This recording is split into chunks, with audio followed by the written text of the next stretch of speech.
गीतादास देवगांव उच्च विद्यालयस्य दशमश्रेण्यां छात्री। अहम् अन्नपूर्णास्तोत्रं पठामि। नित्यानन्दकरी वरभयकरी सौन्दर्यरत्नाकरी निर्धूताखिलघोरपावनकरी प्रत्यक्षमाहेश्वरी प्रालेयाचलवंशपावनकरी काशीपुराधीश्वरी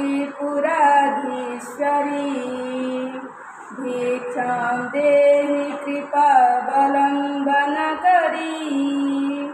माता अन्नपूर्णेश्वरी नानारत्नविचित्रभूषणकरी हेमाम्बराडम्बरी मुक्ताहारविलम्बमानविलसत् योक्षोजकुम्भान्तरी काश्मीरागरुवासिताङ्गरुचिरे काशीपुराधीश्वरी भिक्षां देहि कृपावलम्बनकरी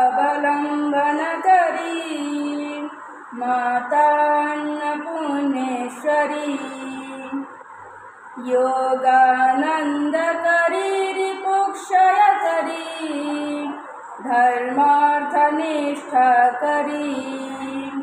चन्द्रार्कालनभासमानलहरी त्रैलोक्यरक्षाकरी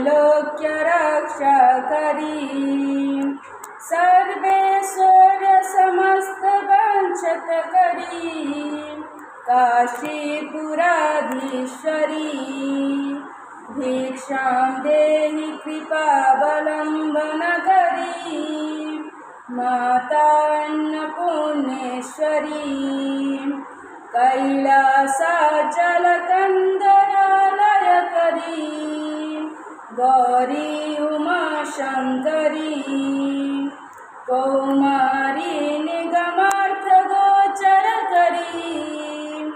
ओङ्कारबीजाक्षरी मोक्षद्वारकपाटपाटनकरी काशीपुराधीश्वरी